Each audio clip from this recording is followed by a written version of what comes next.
Thank you, everybody, for checking in on our podcast. Today, we wanted to talk about Fair Housing Month. It is in April, and to do that, we have Leela Pal with LISC, which is the Local Initiative Support Corporation, which I had to look up. How would you define LISC and what LISC does, Leela?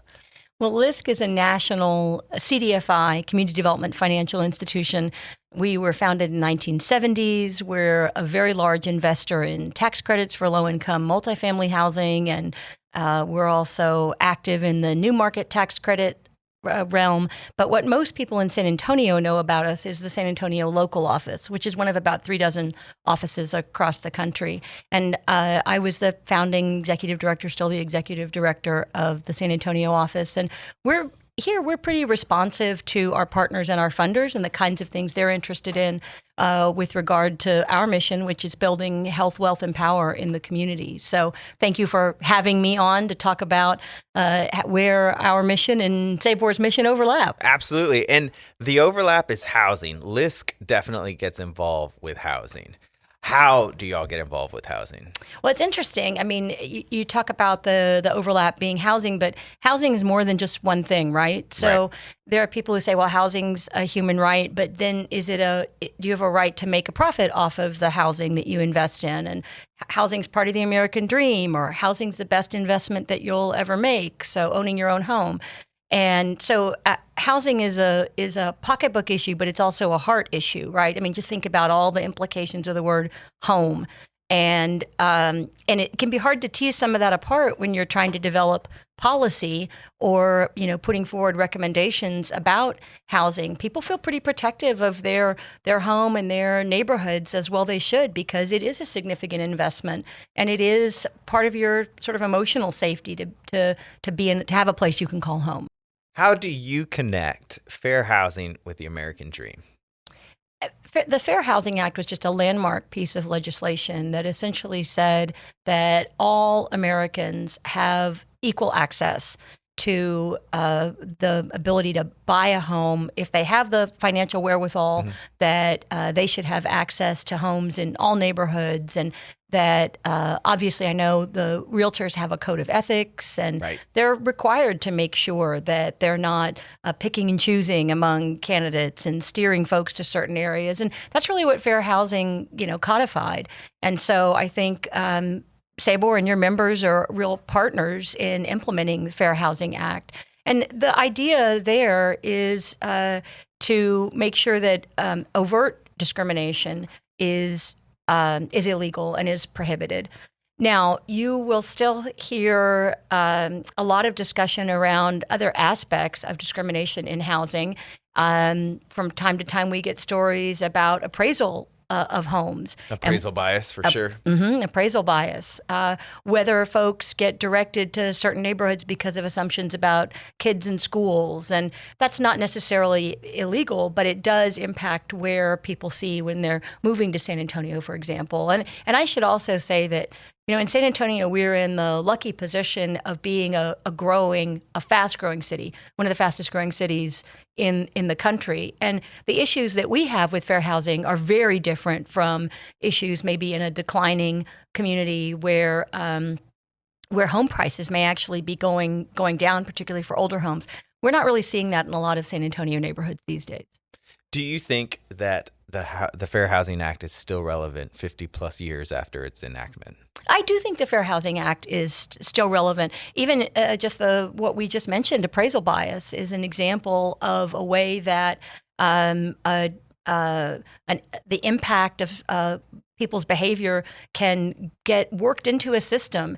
And even if an individual isn't intending to have a disparate impact, they can. And the reason it's so important is that most people still do believe that owning your own home is the single best investment that you'll make. And for a lot of folks, it definitely is. And that it's part of the American dream. And so if there's something that's so deeply rooted in how we define ourselves and what we think makes a good neighborhood and our aspirations for our families and having something to pass down to our children, if that's still an ideal that we have, then everyone should have as equitable access to that as we can ensure. And part of LISC's work is to actually help answer that question. Is that still a part of the American dream? Is that something people want? And y'all do a study every year that you've been doing since 2022? Yes. 2022, which we have right in front of us. And I kind of wanted to dive into this because if you can feel free to maybe give an overview over the study. But I mean, the first question is, do you aspire to become a homeowner? And since 2022 to 2025, it has gone down. It was 73% to 68%. I mean, why do you think people are no longer aspiring to be a homeowner? Well, and I'll give a little bit of background too. I think we might see some difference from year to year, but there's a whole suite of questions around homeownership, and we're seeing similar declines in across 3 or 4 different questions. But I also think it's interesting to look at what are called the crosstabs for the survey. So which groups are least likely to say that homeownership is part of the American dream, or that they aspire to become a homeowner, or that it's attainable? And there's, I think, some clues there about how the economy is affecting different age groups. Now, the other thing I'll mention about LISC and LISC's role in this is that we do a lot of research. We try to formulate policy recommendations. We work with the city. We've worked with the county, and we find, and a lot of organizations find, that it's much easier to get demographic data than it is to understand what people are thinking. So this survey is really explicitly a perception survey. And we put demographic questions in so we can kind of true it up. You know, does this look like what we know the county or the city looks like? But a lot of times when we're developing policies, you know, we've talked about, for example, like investing locally or shopping locally. Well, when you ask folks, do you do that? A lot of people say, yes, I do. And then when you say, well, what's a local business? You'll get, well, H-E-B or a gas station, or, you know, I go to the mall. So what they hear is a business that has a brick and mortar location in your community.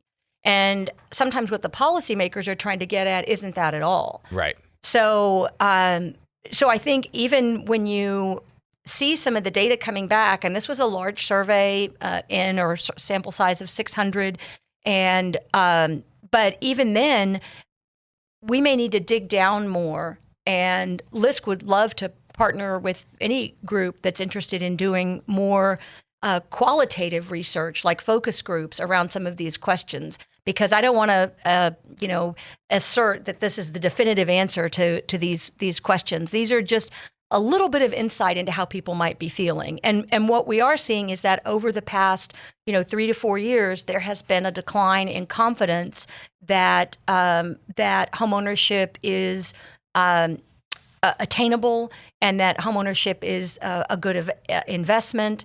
What we haven't seen is a decline in the desirability of homeownership. And the way we measure that is we ask, are homeowners better neighbors than people who rent? And that percentage of folks saying, yes, they are, has actually gone up. So about 2/3 of, anywhere from about a half to about 2/3 of people in our area believe that if you rent, you are not as good a neighbor as someone who owns a home. Okay.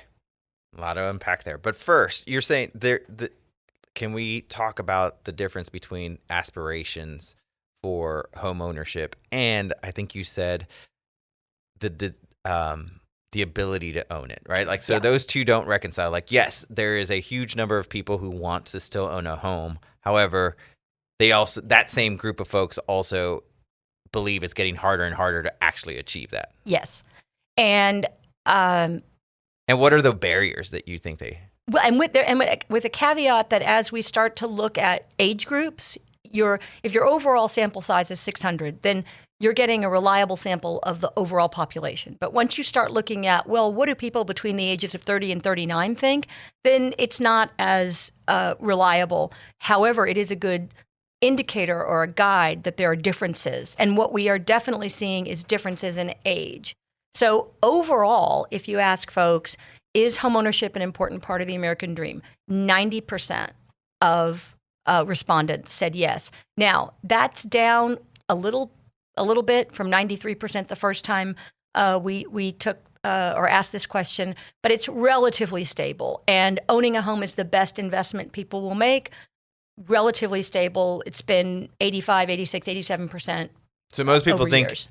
we should owning a house is absolutely good for me, and it's absolutely the American dream. Yes. But the percentage of folks who say that homeownership is an attainable goal for most people has dropped from 67% to 51%. So that means more and more people feel it's getting further and further away from attainability. Yes. And is there a specific group of people that feel that way more than the others? The groups that feel most that way are folks over 40. So people who maybe were saving. Over 40, but to 80 or the lowest spot is 40 to 49. Okay. The lowest spot. The most optimistic folks are the folks who are 18 to 29. They haven't actually tried to buy a home yet. They don't know what it's like yet. So the people in the 40, and so what we know from NAR is that the average first-time home buyer is 40. Does that reconcile with the first-time home buyers? That's when they finally get into the reality of being able to buy a home, because that's when it is. Everything before that, though, is just the idea of like, absolutely, I want to do it. Right. And then think for the past few years, there were folks who saved and had a down payment and their credit history was good. And then all of a sudden rates skyrocketed. And now what they had saved isn't sufficient, or their income isn't sufficient to cover their new payment. And so I do think that the instability in the market could be exacerbating, that particular answer. But I think in general, what you gave as an explanation is correct. Does that mean people are waiting later to buy the house because they don't want to, or it's because it's harder? So we do ask that question of what do you think the barriers are? But I want to focus on another aspect of that. We do ask a question about, is a yard necessary? Which I think is fascinating. And it wasn't even my question. Yes. We sent the original survey in 22 around to a bunch of folks and said, give us your feedback. And someone came back and said, you really ought to ask. It's getting at that issue of when we use a word like local, what does the surveyor mean? What does a funder mean? And what does a person taking the survey understand by the word local? So when we say home, what does someone understand by that word? So if you're describing something as an apartment home, are there a lot of folks out there saying, well, apartments can't be homes? Right. And what we saw in 2022 was that 3/4 of all respondents said that a yard was necessary for a proper home. Now that response has dropped down to 2/3, so from 75% to 67%. And I think what you're seeing there are some changes in what, first of all, what's available in the market, possibly, but also in what people can afford to buy. And we do ask that question, what are the barriers? What's the biggest barrier to homeownership? And by far, over half the respondents said it's cost of the housing. So here's the thing, though. The survey is for San Antonio. Bexar County. Bexar County. Do you think that same answer would apply if you did it in Washington, D.C., Pennsylvania, Boston? I don't know about the balance. Let me give you some of the other answers, and you'll see in terms of the barriers to homeownership, we asked about lack of housing stock, cost, your credit, lack of credit, your insufficient income, and then we added a question about accessible homes for folks with disabilities. And so this year, by an even larger margin, respondents said it was cost. But one way of looking at this is then to say, well, if I had a higher income, I could buy a higher priced house, so cost wouldn't be as much of a barrier. So you'd think maybe in some areas you would see a different mix of these factors. What I will say is interesting is that we have seen the emphasis on credit declining over the years that we've been doing the survey. So really a solid feeling that it's the cost of the housing and that my income, the respondent's income, is insufficient. And if we think about it in a way, though, that is it a good thing or a bad thing that people want the yard and it's going down? The reason I ask is if I go to one of these older cities, I see row houses all the time. I was talking to someone who is from London, and there is no yard, but you are still absolutely a homeowner when you have a flat in a building. But I kind of always am fascinated because it doesn't reconcile with, we're trying to create density in the city. We're trying to create new product. But if 70% of the people in San Antonio or Bexar County projected want a yard, then that's why we never make these other products. We never make townhomes, row houses, condos, because in San Antonio, if you want to have the American dream, you have to have a yard. Is it a good thing that it's going down because we're being more open to different kinds of living arrangements and still calling it a home? Or is it a bad thing because people are just giving up on the idea? I mean, I think even if you feel it's a bad thing, then maybe we figure out a way to turn it into that good thing. So if the 3-2 is not in your future, but maybe you don't need a 3-2 anyway. Maybe you could have a smaller home that's more energy efficient, saves you more money. You can do more with that. We ask a question about manufactured housing. We ask a question about, is this something that you would be comfortable with in your neighborhood if it could reduce housing prices? We ask questions about house sharing. Would you consider renting out a room in your home or your apartment in order to reduce your costs? And we're not getting majority of folks saying yes, but a sizable a number of folks are saying, yes, I would rent out a spare bedroom in order to reduce my costs. And so maybe it's a necessity because of their budget, but we also know that, for example, in the case of house sharing, if you're older and you live by yourself, having a roommate or a housemate or a flatmate can lead to better physical and behavioral health because it reduces loneliness. So there are some advantages.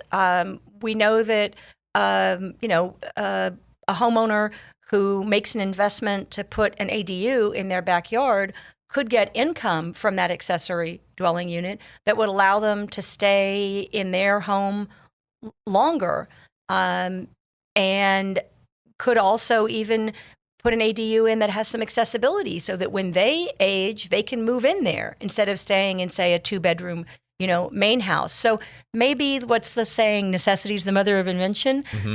We might get more options, more living options out of changing perceptions about what a home is. And more living options means more affordable housing, more access, more people doing it. Now, before we get too far, though, I felt like there was a distinction in the survey between I will rent out a part of my house and then I will share that. Like it wasn't like Three's Company. Some people might be too old for that.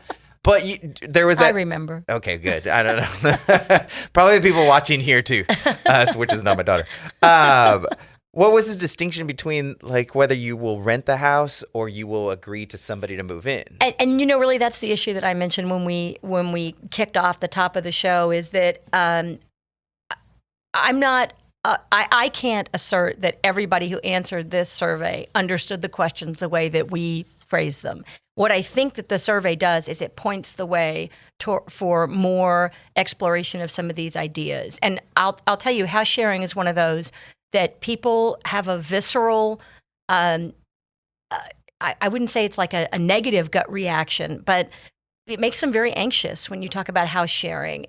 But if I'd said to you 15 years ago, hey, some stranger's going to pull up and you're going to get in his car and go with him, you would have said, you were crazy. I'm not going to, but you do that. It's almost as strange as a self-driving car. Exactly. Yeah. So,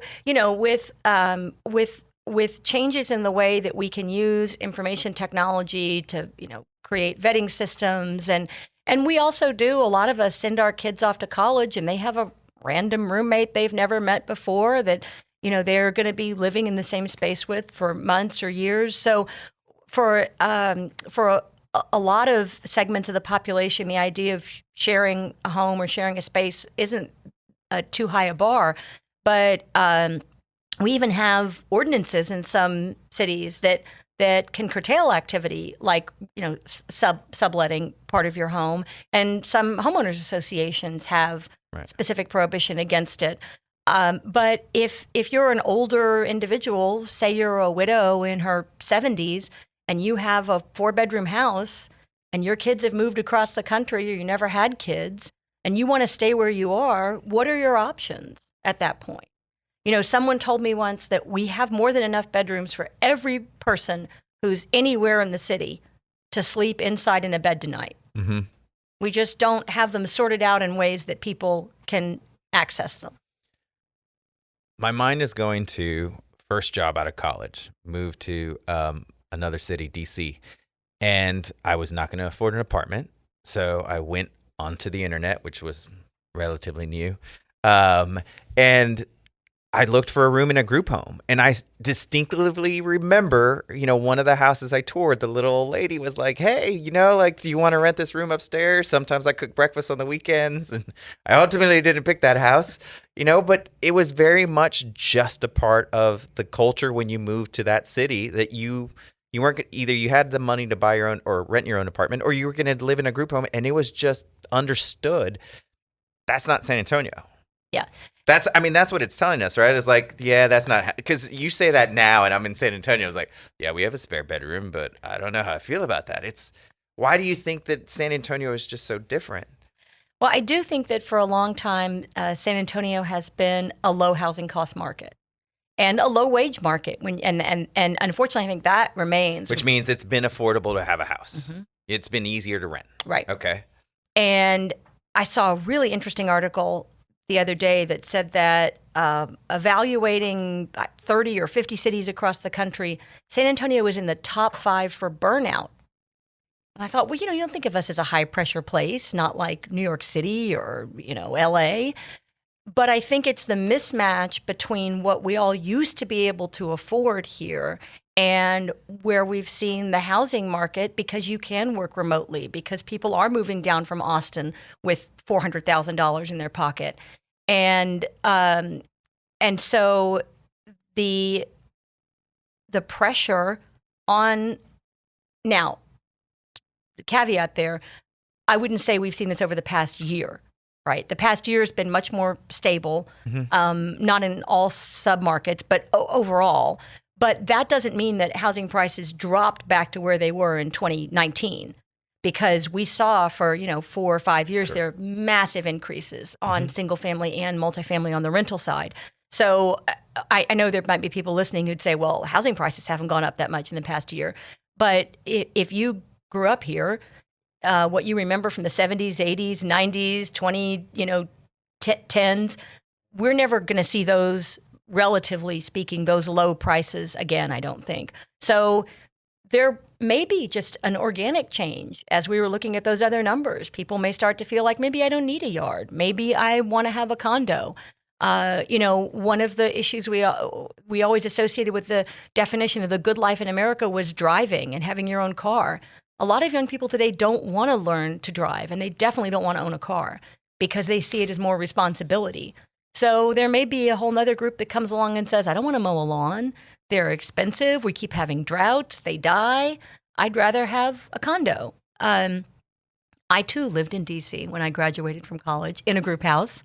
And I went through someone else's room to get to my bedroom, and people lived in the basement. And so, did you live in our basement? Not in your basement, but I lived in the basement. I was like, so, it was really interesting when it rained, and it was, because we don't have basements in San Antonio, right? But up there, like they are sub basements, and there's just this little window, so it rains, and I was like, that water's coming in. Yeah, it's coming right in. Yeah.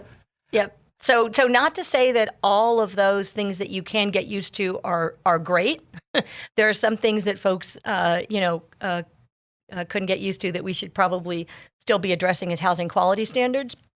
But all this changes over time, and over short periods of time, over longer periods of time. Certainly, if you go back 100 years ago, the number of Americans who lived by themselves was less than 5%.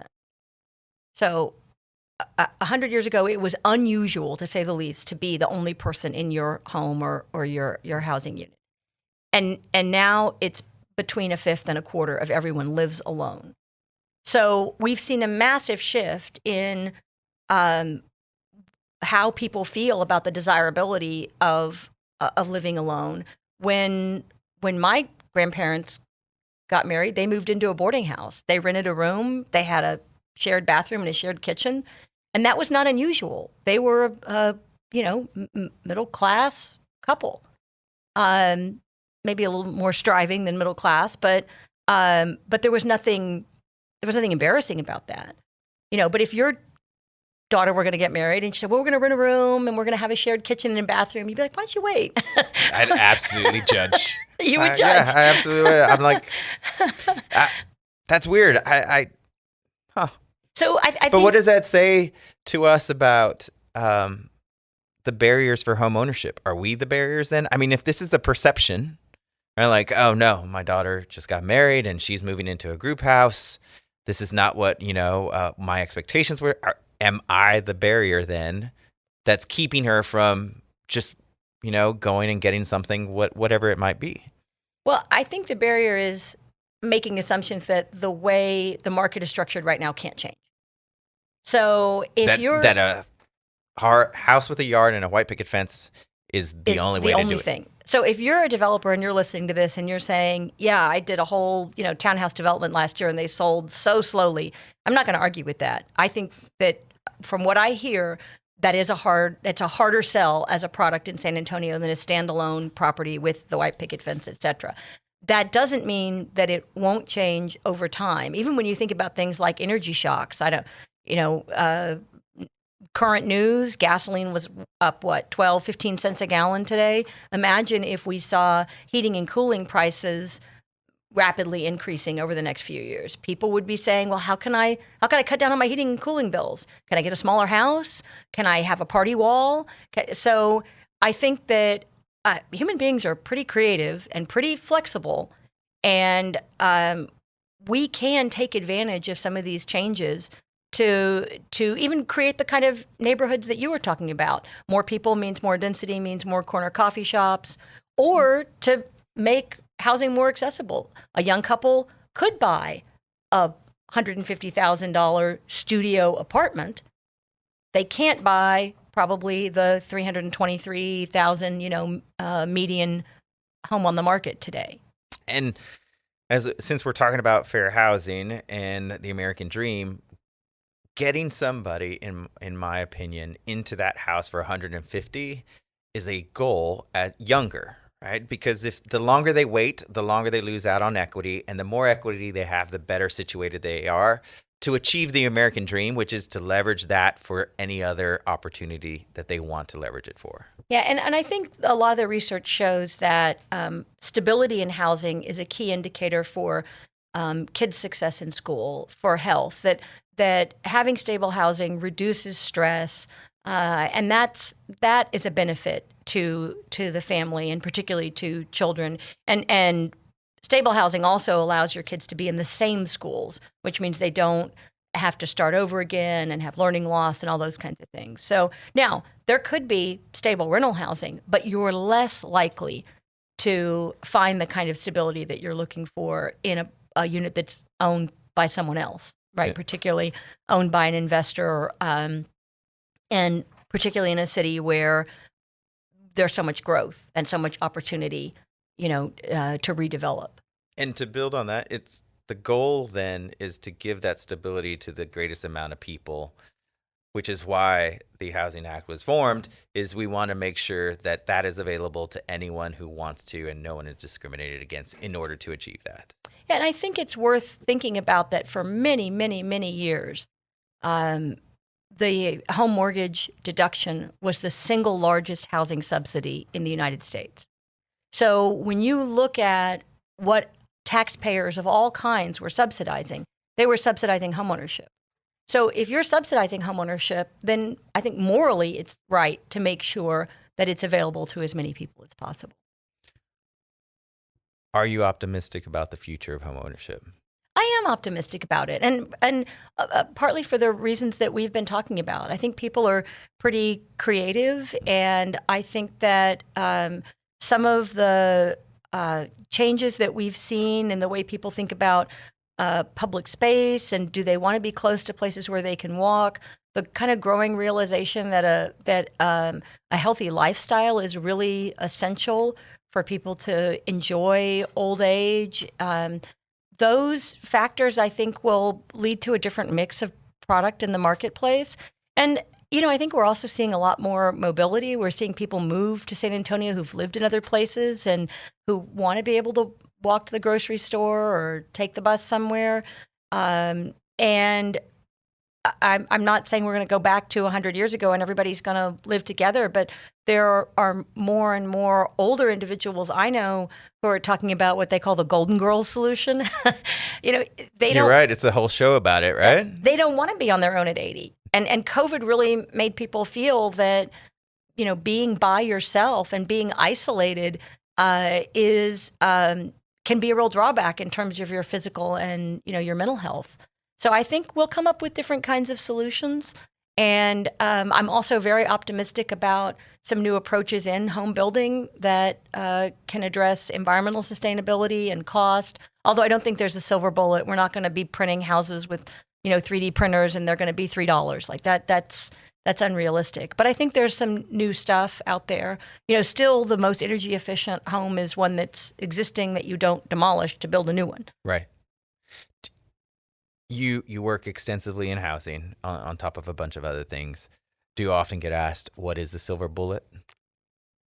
And is it important as we start signing off that everyone knows we have to be open to change? We have to be open that what our perception of housing may be different than what we need.